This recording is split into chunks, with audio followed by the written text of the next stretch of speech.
The purple, yes, is a very bright, vibrant color, just like our conversation will be today as we continue our conversation on Fundraising Academy. And this is a cause selling approach. We also like to extend our sincerest gratitude to our presenting sponsors. You can see their logos right in front of you on the screen, including today's guest, Fundraising Academy. But many of these sponsors have been with us truly since the beginning, which has been over a year now. So thanks to Julia Patrick, CEO of the American Nonprofit Academy, who had this crazy idea and said, let's do this for 2 weeks. I was just as crazy and said, 2 weeks sounds good. And then here we are, as I said earlier, a year later. So I'm always grateful to be alongside you for this journey. I'm Jarrett Ransom, President and CEO of the Raven Group, also known as the Nonprofit Nerd. And Tony, I think you are a wonderful nerd colleague as well. I say that, of course, with the sincerest compliment from me to you. But Tony Beall joins us today. He is Senior Director, Office of Program Administration with the National University. Welcome back, Tony. Thank you so much. And I wear that proudly. So that nerdiness, I wear it proudly. So happy to be in that camp with you. Yes, that's what it's intended for. So I'm excited. Today is another conversation as we move forward in the cause selling education that Fundraising Academy is providing. So Julia has created this, well, not created, it's come to us really from the Academy, but we've gone through the cause selling and this is our phase 2 conversation. So we're going to go through step 3 and 4, which is approach and need discovery. Yes, absolutely. It's amazing. And just to let everyone know, I mean, we archive all of these courses together. You can jump in, you can jump out. It's not one of those things. I always say it's like, you know, sometimes you'll come upon a serial, you know, on TV and you'll be like, I didn't see the beginning, so now I can never catch up. This is not that case. This is a really logical, natural process. So you can jump in, jump out, circle back, get reminded, whatever. But Tony, today, as Jarrett said, we're going to be talking about moving into that phase 2 part of cause selling, the approach and need discovery. And so let's define like approach. What does this even mean? Sure. So approach is about, you know, getting yourself ready for that positive first impression, right? So it is, again, just getting yourself prepped and ready before you even meet with the donor. And what, you know, being mindful of your nonverbal gestures and all of the things around that. So that's really what the approach is about. It's about getting yourself ready for that. And ready to make that great first impression. So you talk about that, but what is the right first impression? I was like, what does that mean? What does that mean, right? Well, you know, it means considering a couple of different things. So considering some of the visual factors, so things like your grooming, right? Making sure that whether it's in person, face-to-face, or in person via Zoom, making sure that there aren't distractions, even though they really make the best, sometimes distractions make the best memories, right? As a cattail kind of goes across the screen, right? Or, you know, my biggest fear, the dog is just going to start barking nonstop, right? But, which is not really a visual factor, but anyway, so thinking about the visual factors, your body language. What are you wearing? You know, being well groomed. Now, that doesn't mean being anything other than you, because I want to make sure that I say that, right? As we think about diversity and inclusion, you know, it means showing up as your best self, right? When we talk about the visual factors. So body language, attire, being mindful that if you're wearing something that has a logo on it, you know, I might wear, you know, I'm in South Florida, right? So I might have something that has the Miami Dolphins on it. Well, that could be a deal breaker for someone that's not a Miami Dolphins fan. So again, I'm mindful of your attire. If you're going to wear something that has a logo, which I would discourage you from doing, but sometimes I think, especially in this digital environment, we fall victim to some of the casualness that might occur. So just being mindful of all of that. So around, the visual factors. Then there's the professional habits to consider, right, around making a good first impression. So be prompt, which means be early. Thank you. Thank you. Jarrett Ransom taught me that the first day. She's like, sister, if you're not on 15 minutes early, you're late. I will never forget that. Yeah, if you're not early, you're late. Yeah, no, absolutely. I agree with you 100%. I'd rather get there and sit and wait for a while, right? Than to have because there's already, we're passionate about the work that we do, right? We care deeply about the causes that we support. So there's already some level of anxiety, right? And I want you to have anxiety. The moment you no longer have anxiety, I think, is when you need to question about if you're still doing what you're meant to be doing, right? And kind of questioning your continued kind of motivation to be in the space. So there's already some anxiety that exists. And I think when you're arriving like right on time, you're not giving that just creates anxiety. So get there early, give yourself a chance to take a deep breath. And again, even if it means I signed on 10 minutes early today. You did. For our convening, because it made me feel comfortable just to sign in, sit down, take a deep breath, get my thoughts together. So all around those professional habits. Then you never know what's going to happen, right? It could be digitally or, in person, if you don't get a parking spot that you're looking for, or something happens between the parking lot to where you're meeting them. So really just making sure that you have plenty of time for those or those what ifs that you didn't plan for. Absolutely. And here in South Florida, between the bridges and the train tracks, like a commute that would normally take you 10 minutes could take you 30 if you catch both of them, right? So that's a really valid point is I guess, be prepared for the unknown. That's right. That's right. So again, it's about visual factors. It's about professional habits around building rapport. So Julia, you're going to laugh at me, pronouncing names correctly, is part of the building rapport, using their name, throughout the conversation. Again, all of that helps build relationships. If you pay someone a compliment, mean it. Right. Like I was saying, as we started, Jared looks amazing today with her hair pulled. I'm like, just amazing. And I meant that. There was no reason for me to make up a compliment. Right. We've got a great relationship. So, just, being meaningful about that and looking for common ground. And I'll probably, lean into this a little more too, as we move through today's conversation. But whether you're meeting with them in their office, like real face-to-face, or even on Zoom, if they're not using a virtual background, there's a lot you can learn about your potential donor by looking around at what's behind them. And maybe there's an award, or maybe there's a picture of a celebrity, or maybe there's a book that you've read, right, that you have in common.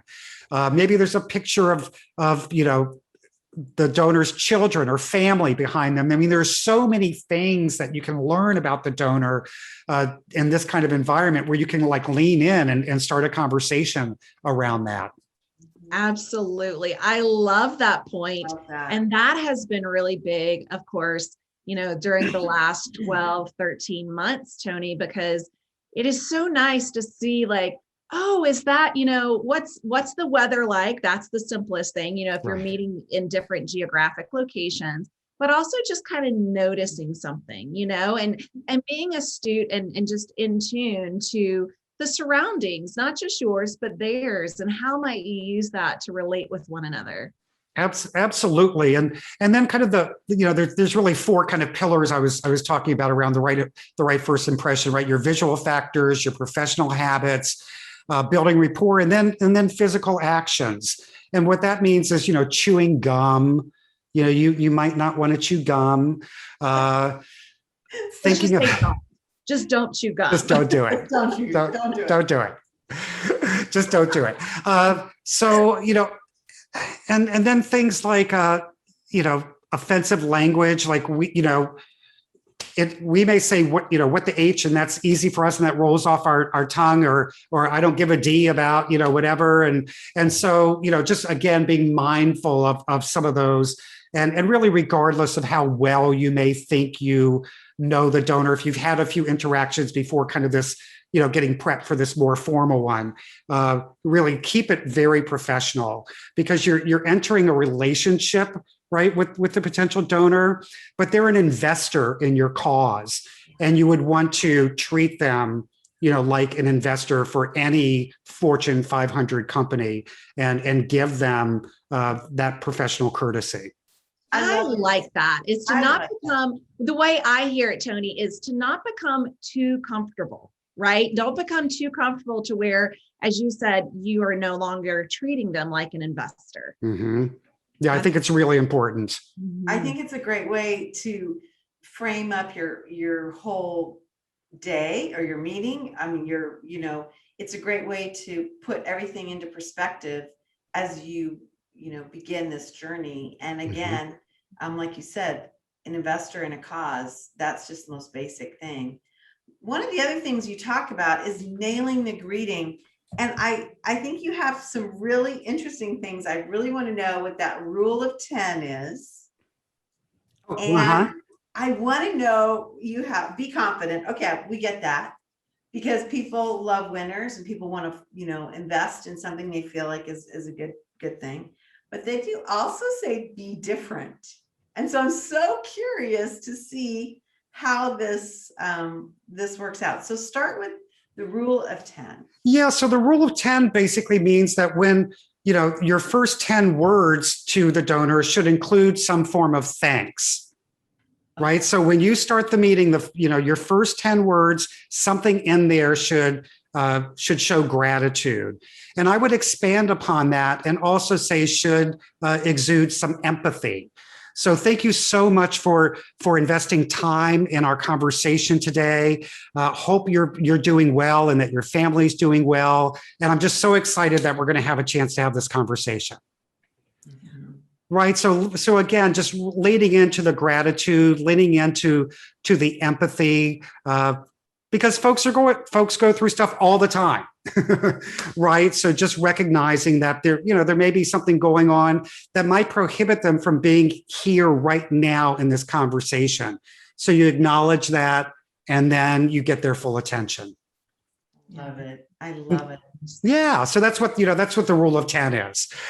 So being confident, Julia, I think you said that beautifully, right? Just know your mission, know the value of your cause, know why it is that you're engaging with this potential donor, why they're potentially a good fit for your organization. So just be confident. Don't let any of the little voices in your head get in the way of having a meaningful conversation with the potential donor. So that's pretty general. There are all kinds of things within the curriculum where we take a little bit of a deeper dive into being confident, but again, just basically just own the fact that you know your organization, you're knowledgeable about the great work that your organization is doing, and don't let the little voices get in the way. I love that. I love that you said that, because this is such a risk for certain people. There are a lot of people, and Jared and I have talked about this.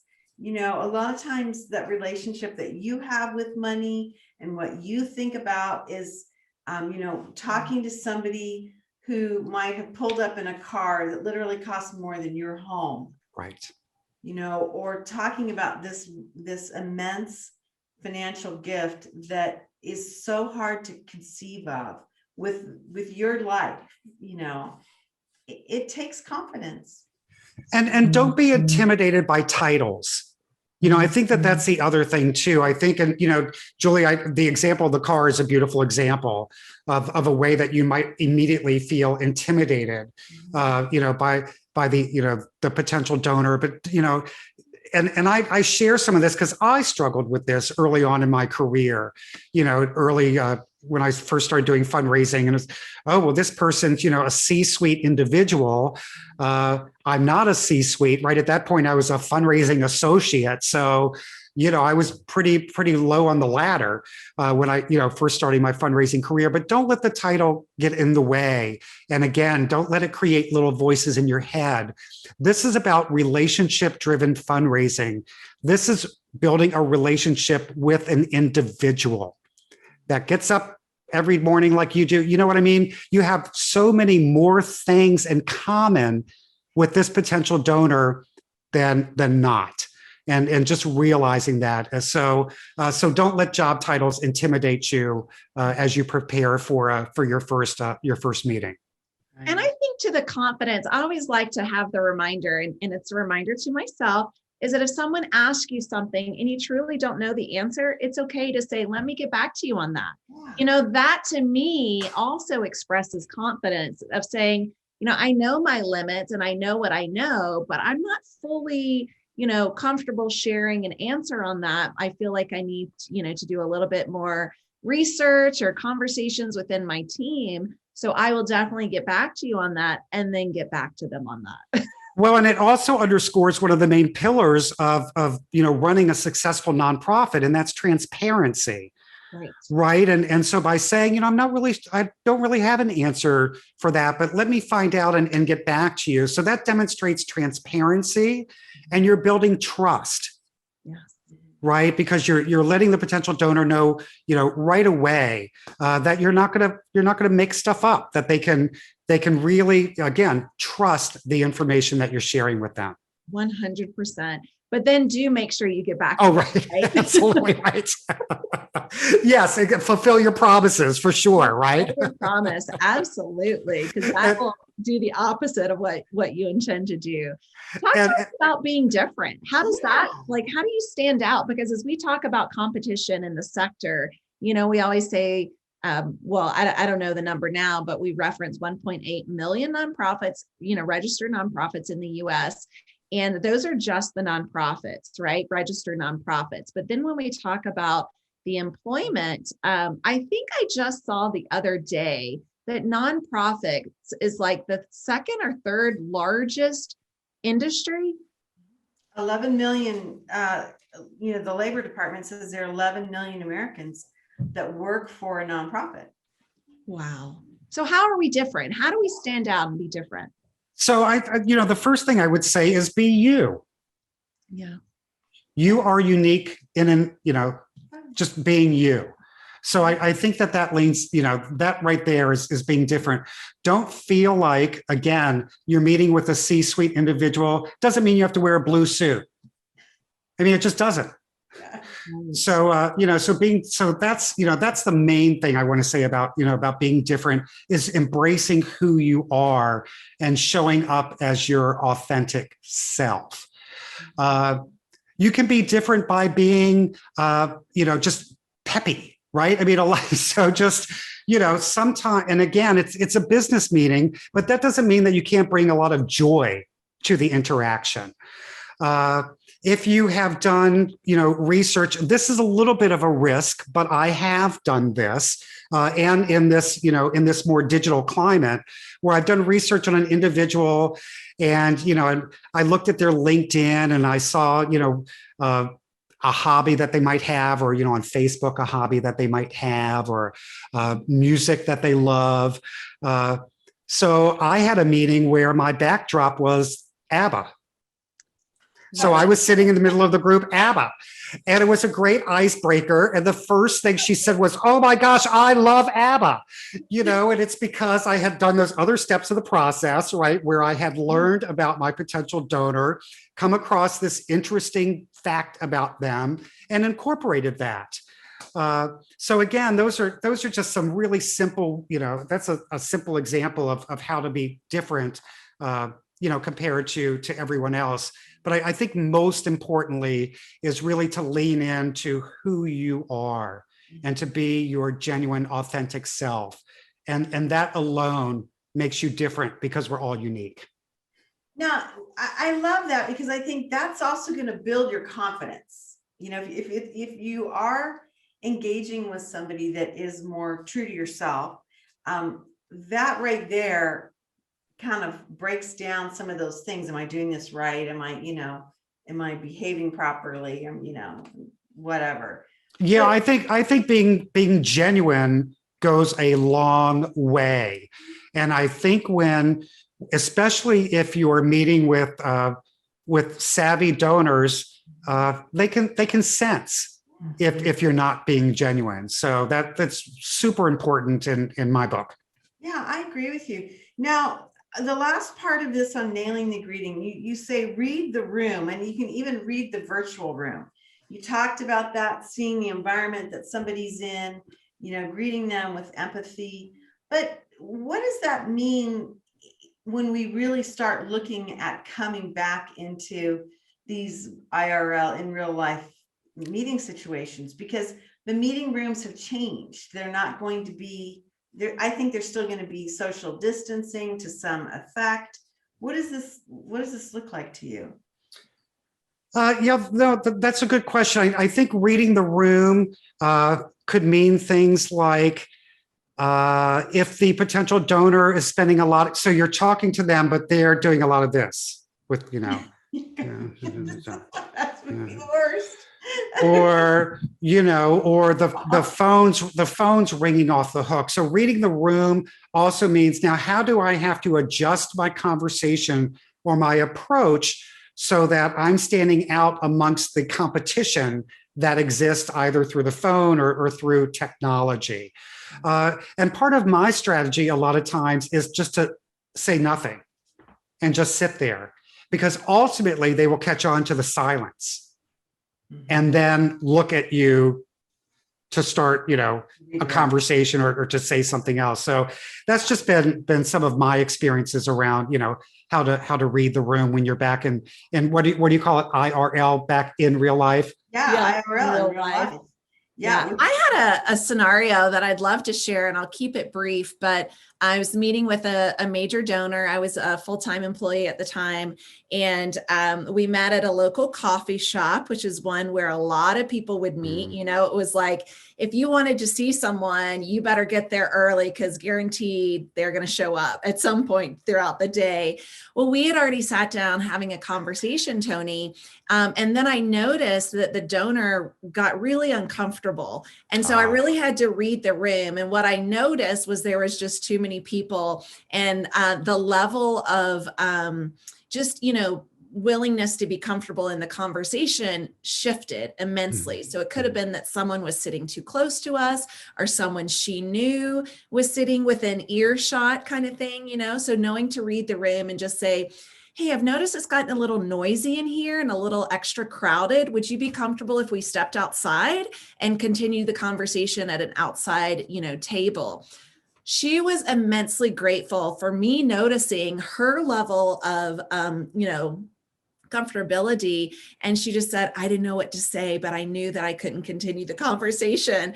And that small gesture, right? That small gesture let her know that I was paying attention and had her best interest in mind. So Yeah, that's a great opportunity to read the room. Yes, great example. Thank you for sharing that. Yeah, that's good. And this is such a personal situation anyway, when you're, discussing. We were talking about their money. Yeah. Right. Yeah, this is hard. Okay, right. So now we've gone through steps 1, 2, and 3. We're on to step 4, need discovery. And so I'm really interested to know more about this, because you have some really interesting approaches for cause selling. And again, it's that closed-ended versus open-ended questions. When you're trying to build rapport, but more importantly, really discover what that donor wants to do and how this might work. Yeah, absolutely. So we often refer to need discovery as the heart of the cycle, because this really is where you're learning so much about your potential donor. So this is pretty basic 101, right? You closed-ended versus open-ended. You always want to ask open-ended questions so that it continues a conversation. You want to get more out of the donor than a yes or no answer. And there are certain, different categories that you can look at, right? So there's the personal questions that you could ask, like what makes you want to give to a nonprofit organization? What are the things around contributing to nonprofits that bring you joy, right? So those types of questions. More philanthropic related around, again, how does it make you feel when you give a donation to an organization? Right? Or ask them if you were to describe the way you feel when you give a donation in terms of a color, what color would you be? Wow. Right? And just, and getting creative in that way and asking cause selling questions. What is it about our mission and the work that we do that excites you? So again, those open-ended questions that create a conversation that really allow you to learn more about your donor. I mean, the needs discovery is all about questioning, but more important, it's about listening. Right. And this makes me think about, and I'm going to take it back, extremely juvenile, but anyone who's ever had a conversation literally with a child about their day at school, you always hear the one word question or the one word response, right? And so it's how do you become creative in your questioning to really get the person to talk? So if you've ever talked to a child about their day, this is a great time to practice that. So, right. And again, I say, I'm going to take it back to a very juvenile space, but it doesn't matter if it's your child, a neighbor's child, family member's child, but that is a great way to practice because you want to see if your questions truly are open or closed, and they will tell you. Yeah, that's a really good point. It is, you always I know with our kids, instead of saying, how was your day today? We always said, what did you have for lunch?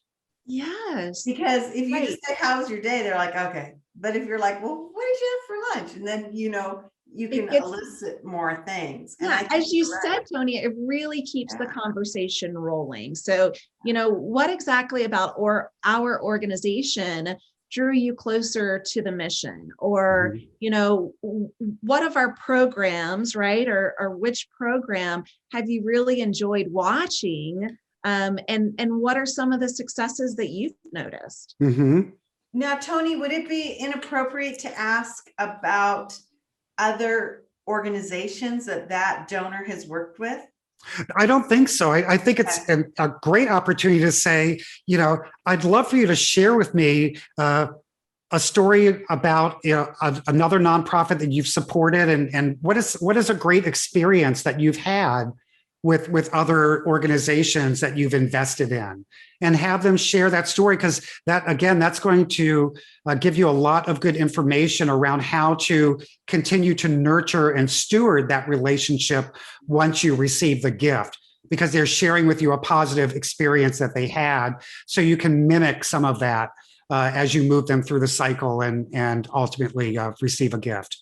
I love it. Hey, everybody, we want to remind you that we are with Tony Beall. I had been using this name. Good job. Wrong name. I've been saying his name incorrectly now for almost a year. I just want to witness. But anyway, hey, we are really excited that you're with us today with Fundraising Academy's Cause Selling Education. This is a very special series that we are doing.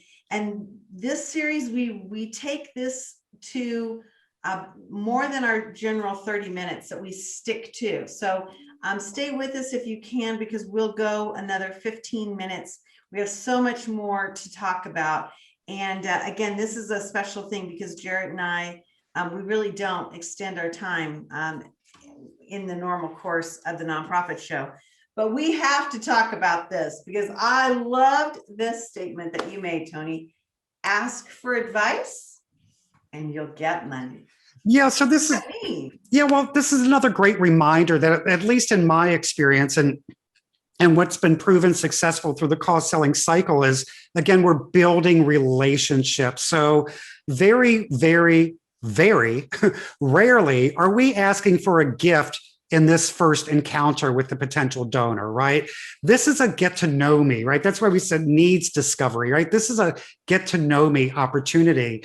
And folks have no shortage of advice. Everyone loves to give opinions, loves to share their advice. And it makes their involvement in the organization more meaningful. So if you share to someone, let's say, for example, you might be ultimately asking for a gift because you're going to start a new program, right? Or you're going to expand on an existing program with your nonprofit. So here's where you could ask them, advice. Have you heard of similar programs like we're getting ready to launch? And if so, what have you heard about them, either positive or negative?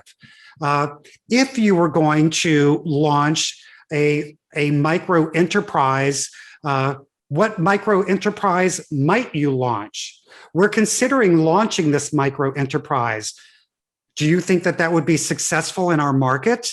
So, again, those types of open-ended questions around the work that you're doing or the work that you're looking to do as, again, you implement new programs or expand on existing ones, really helps the donor feel like a thought leader in the work that you're doing and allows them to, again, feel more engaged and invested in the outcomes and the solutions that you're looking to bring to the communities that you're serving.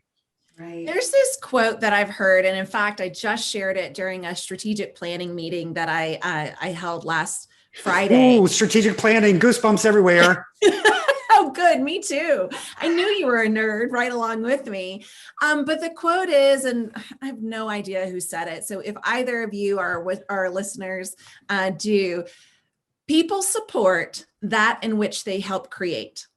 Right? People support that in which they help create. So if you're asking for advice, right, you'll get money because people want to be a part of creating. That was my Southern drawl. They want to be a part of that creation. I know it comes out in the most inopportune times. But really, like we do. And so, using that opportunity to have a conversation, develop rapport with these investors, i.e. supporters and donors, it's a great way to get them engaged to help create the plan. Exactly. And that leans into, part of why I love the fact that we use the terminology cost selling. Mm-hmm.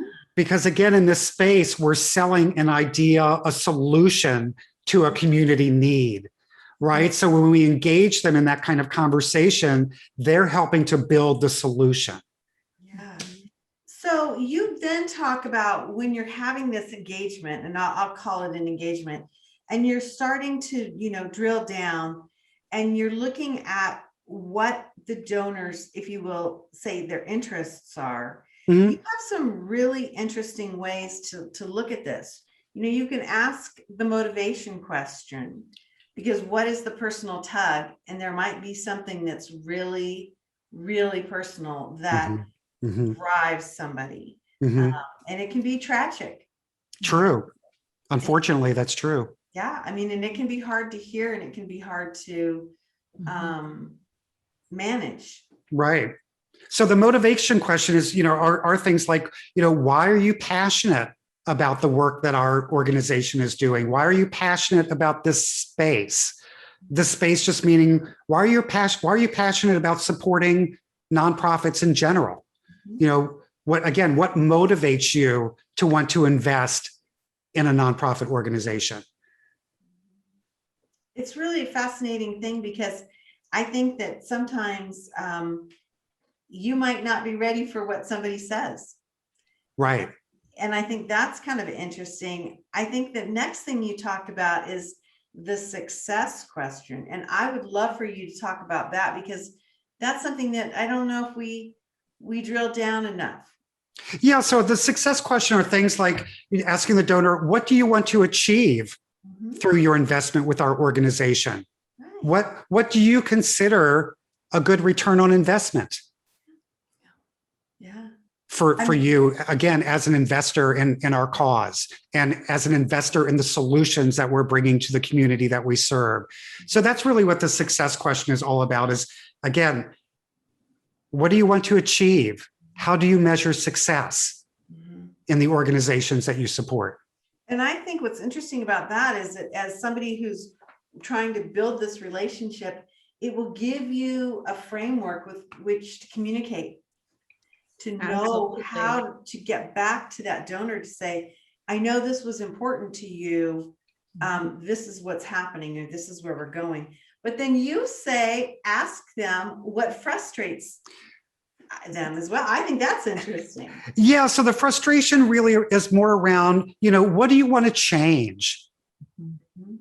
Right? As a donor, as a philanthropist, what do you want to change? So that's what the frustration means.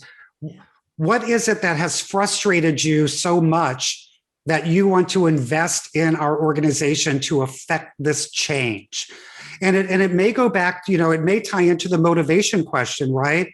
I had a family member, with a health condition. As I looked for support from them, I noticed a gap in services. And that frustrated me because my loved one needed something that wasn't being fulfilled in the current structure. And so it's that frustration that is motivating me to be successful. I mean, it's also tied together, right? In donating to your cause. Right. I had a conversation yesterday with someone who's actually started a nonprofit. But as I go through these first three questions here in front of us on the slide, Tony, in our conversation, she told me what she was frustrated about, right? How many children are in foster care and the adoption process in particular in my state. She told me why she was motivated by this because she herself was a foster child that became adopted, right? At 16, she was adopted at the age of 16.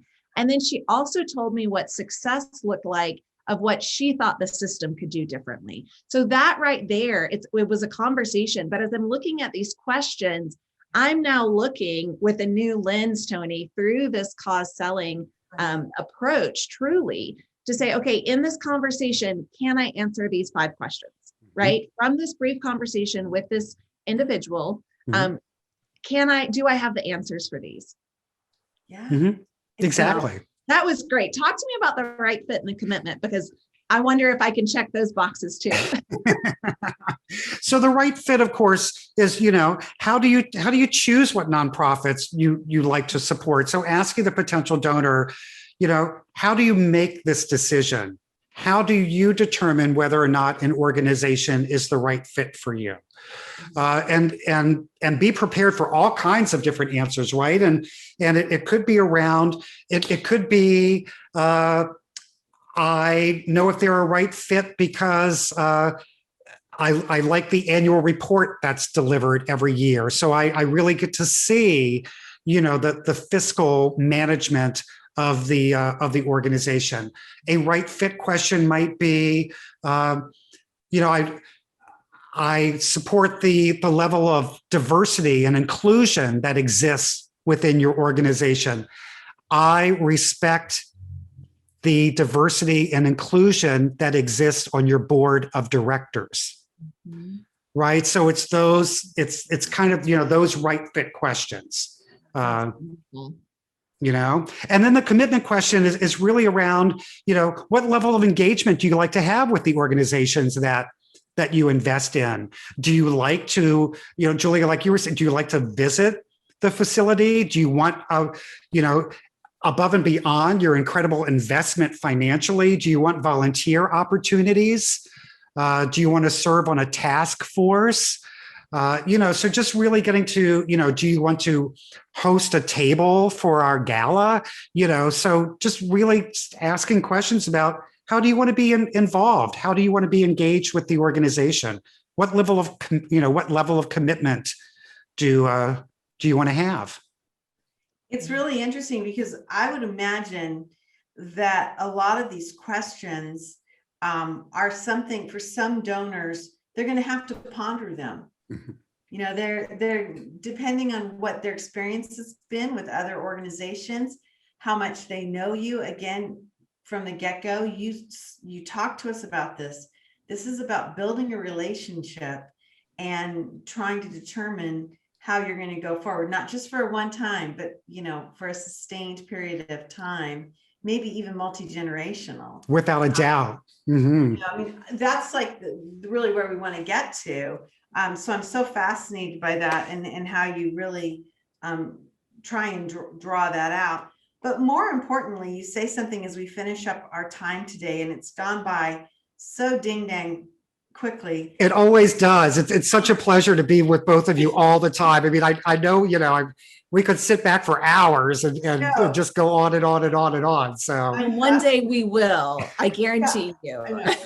I know. We'll talk about this because we want to kind of wrap this up today with, like, almost, to me, we should have in some way started, because it's listening is a critical skill in cause selling.